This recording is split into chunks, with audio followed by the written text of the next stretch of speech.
Hey everybody, welcome back to my channel. Happy New Year. I know it's been a while. I'm doing this video by request. One of you requested this video be done twice, and I'm finally getting around to showing you how I created my roof beams for my vacation villa build. If you yourself are interested in learning how to build this as well, please keep watching. So step one, we want to start with the base. I decided to build this on the same lot that the roof was on so that I had a good reference point. So essentially this cube area is going to act as a foundation for the beam, and it's going to stabilize it. Next, for the top half, I'm adding a medium half wall, as you can see here. This makes it easier for later on when I add the column for the base of the beam. Then we have the half gabled roof. So you want to start off by creating two separate rooms. On either side of the cube, I wouldn't really worry about size so much right now, just make sure that it is aligned with the back of the cube. Next, you want to add the half-gabled roof on either side and pull it out so it fits the shape. Okay, now that we've added the roof, let's move on to the column. So press R2 to filter your search in the build menu and select base game from packs. From here, the column that we want is the Soledad square column in that tan brown color. Now in a moment I'm going to show you how I raised this column to be the base of the beams I'm going to make, but first make sure that your cube is 4 spaces apart. I find that overall it makes the build look a little more symmetrical, and plus it's a cool way to connect both roof sections. Next, I'm just adding a few elements to the cube to make it look a little more aesthetically pleasing. It's decorative, so you don't need to do this. If you don't want to, you can leave it as a cube. Remember, to raise objects, you want to press and hold L2 and R2 at the same time and tap up on the D-pad. Notice how I'm not tapping all the way up to bring it all the way up. I bring it down 2 more times because you do not want the column to go past that grid.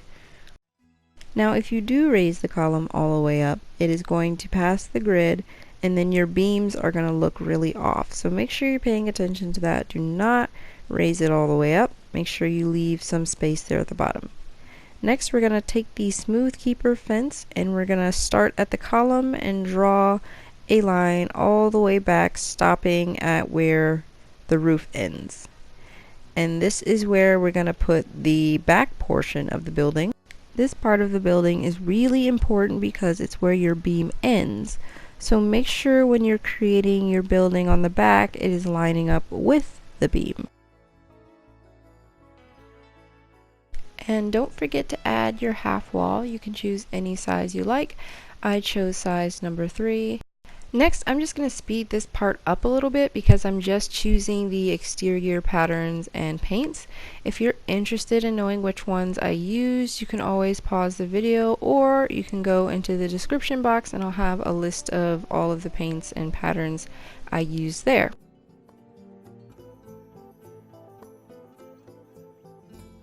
And for the final touches, do not forget your trim. You can use whatever trim you'd like.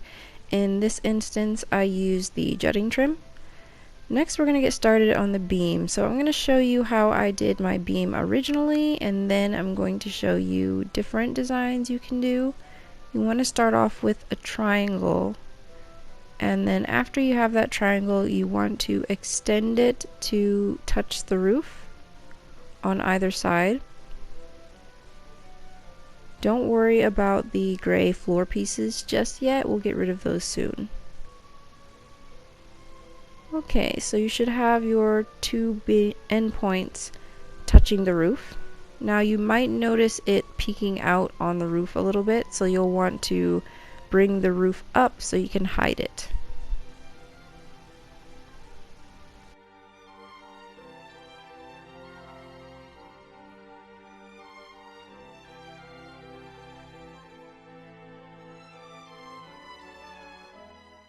Okay, so back to the beam.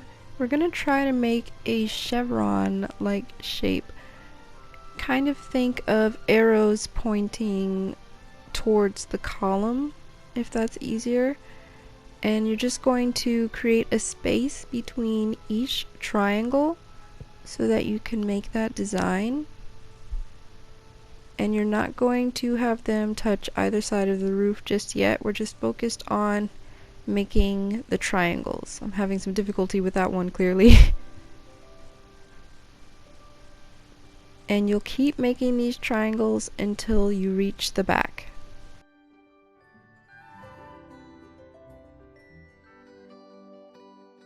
Next, you're going to take another half gabled roof and place it in the center of the roof on the right hand side. As you can see, I am now pulling out that roof that I just placed to touch the beams. This is why I didn't want you to make those beams extend to the roof, because it would mess up the design. It's really important that you shape the roof that you place to match the roof that's already there.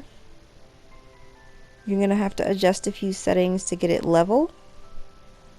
And then after you have it matched up, you're going to take that same roof pattern and you're going to place it on top of that new roof. Okay, so we are back at the beam to finish placing triangles. Earlier I had you leave a space between each triangle because it's easier to kind of see where you're going when you do that. And we're going to go back in and add a triangle in those spaces. Make sure that you continue adding triangles until you reach the back of your building.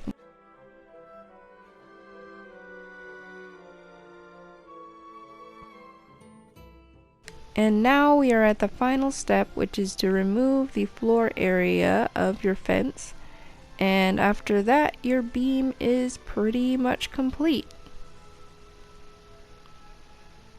You could always go in and change the design if you want. Like, let's say you don't want any of the bars that are in the middle to be there. You could always go in and remove which sections you'd like. For this design, I'm kind of removing a bar and then skipping a section, removing a bar, skipping a section, and as you can see, we have a different design. I really like this one too. But of course the one I had before is my favorite design. That's the one that I ended up doing on my vacation villa build. Really test your creativity here. You see me removing the diagonal lines. I don't like this design as much because I feel like there's too much negative space, but there might be somebody out there who prefers that their beams look like this. I'm just trying to show you that there is variety and you can do really whatever you want. So this next part that I want to show you is completely optional. You can add trim to your beams to change the color and thickness if you want. So if you want the front to be really thick, you can use that type of trim on the front, and then you can use thinner trim in the back if you want the bottom of your beams to be brown or blue or any other different color. You can choose that, and I think it brings a little bit of dimension to your beams. It looks less flat in a way because it has two different pieces or two different colors or different thicknesses to work with. So I think this is a really good way to make your beams look more interesting. And you could leave them white if you want as well. So that is the finished product. If you have any further questions about how I did this that maybe I didn't go over in this video, please do let me know down in the comments below.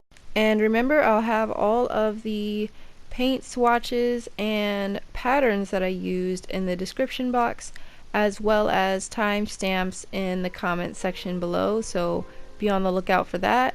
Thank you so much for watching, and thank you to all of my new subscribers. I will see you all in my next video.